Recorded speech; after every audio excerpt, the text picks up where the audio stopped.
اللہ علیہ وسلم نے فرمایا پیسہ کمانے سے منع نہیں، پیسے کو مسلط کرنے سے منع کیا. ہدف یہ نہ بناؤ. دیکھو پرندہ بھی صبح، پرندہ یہ نہیں کرتا کہ اللہ پہ توکل کرے تو اب گھونسلے میں ہی دھرنا مار کے بیٹھ گیا، میں نے صبح جانا ہی نہیں. یہ کوے جتنے ہیں نا یہ وہیں بیٹھ گئے، لیاری میں بیٹھ گئے اور سرجانی ٹاؤن میں بیٹھ گئے کہ چھوڑو یار اللہ پہ توکل کرنا ہے، رزق خود بخود یہیں آئے گا. اللہ نے کہا نہ تمہیں نکلنا پڑے گا. تو آپ صبح نکلو رزق کے لیے، لیکن تسلی رکھو کہ شام کو انشاءاللہ پیٹ بھرا ہوا ہوگا، میری بنیادی ساری ضرورتیں پوری ہو چکی ہوں گی، اور جب میری اولاد کا ٹائم آئے گا اللہ بچوں کا خرچہ بھی میری جیب میں ڈالے گا.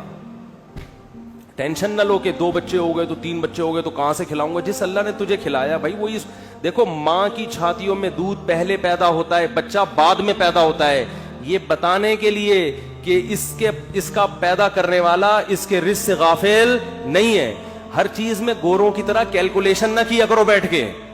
گورے کیا کر رہے ہوتے ہیں دیکھ رہے ہوتے ہیں میرے پاس ابھی $10,000 ہیں تو ایک بچہ ہو گیا تو اس میں اتنا کیلکولیشن کر کے اتنا بچ رہا ہے، اتنا انویسٹمنٹ کیا، دوسرا ہو گیا تو یہ تو کیلکولیٹر کہہ رہے یہ نہیں ہو سکتا. قرآن کیا کہے گا؟ او بھائی تو پیدا تو ہونے دے. دیکھو اگر ہم نے یہ دودھ کا پروسیس نہ دیکھا ہوتا تو ہم تو اس ٹینشن میں ہوتے بچہ پیدا ہوگا تو میں تو 2 کلو دودھ اور بھینس کا لگوانا پڑے گا مجھے، میں تو خرچہ نہیں اٹھا سکتا. اللہ کہتے ہیں پیدا ہونے دے، اس کی ماں کی چھاتیوں میں دودھ اسی وقت پیدا کروں گا جب یہ پیدا ہوگا، اس سے پہلے نہیں. ہم کہتے ہیں نہیں پہلے پیدا ہو ہے بھائی، پہلے ماں کی چھاتیوں میں دودھ آئے پھر ہم دیکھیں گے ہاں بھائی آگے ہے دودھ، اب بچہ پیدا ہوگا. اللہ کہتے ہیں نہیں، مخلوق کو آنے دو پہلے، رزق بعد میں آئے گا اس کا. تو اس لیے بھائی رزق کمانا ہے، رزق کی ٹینشن نہیں لینی. اب آپ کہہ سکتے ہو کہ ٹھیک ہے ہم رزق کی ٹینشن نہیں لیتے، کماتے ہیں، لیکن ہم تو دیکھ رہے ہیں کمانے کی کوشش کر رہے ہیں، وہ وسیم بھائی کے پاس تو اتنا پیسہ آ گیا، فلاں کے پاس تو اتنا آ گیا، میں وہیں کا وہیں کھڑا ہوں. ہمارے کزن تھے کیا ہیں، وہ تھے نہ بن جائے. وہ اکثر کہا کرتے تھے، یہ بات تو کہتے تھے اب نہیں کہتے، اللہ کا شکر اب دیندار ہے، کہتے یار مجھے ٹینشن اس بات کی نہیں ہے کہ میرے پاس پیسہ نہیں ہے، مجھے ٹینشن اس بات کی ہے کہ میرے جتنے دوست ہیں ان کے پاس آ گیا اور میں وہیں کا وہیں. تو یہ ایک مستقل ٹینشن ہے.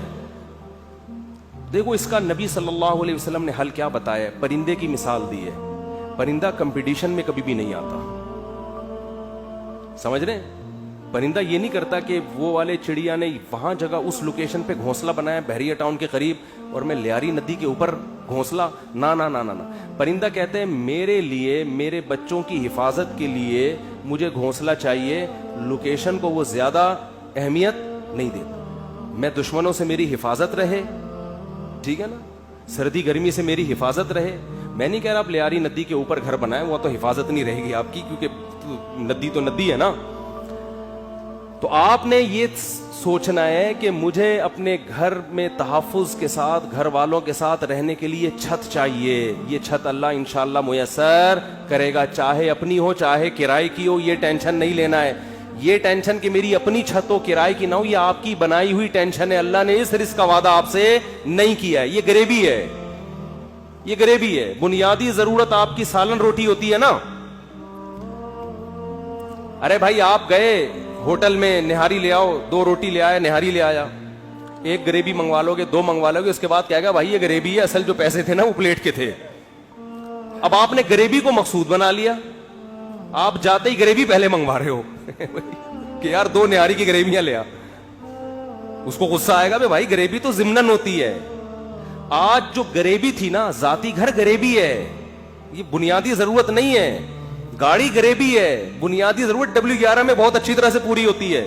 ہم نے تو بھائی 20 سال W11 میں سفر کیا ہے اور اللہ کی قسم اب ترستے ہیں کہ W11 میں بیٹھے ہیں، لیکن اب شہرت اتنی ہو گئی کہ وہ بیٹھ نہیں سکتے. اب وہ W11 والا بھی اٹھ کے آ جائے گا کہ میں نہیں چلا رہا، میں گپ شپ کر رہا ہوں آپ سے. ورنہ عامر بھائی W11 کا مزہ آپ نے لیا ہوگا نا. W11 کراچی کی بہترین سوغات ہے بھی. G7 4L میں اللہ دشمنوں کو بھی نہ بٹھائے. جس طرح وہ چلاتا ہے نا اتنی بڑی بس کو، ہم تو جب بھی بیٹھے ہیں 2-2 فٹ اچھل کے.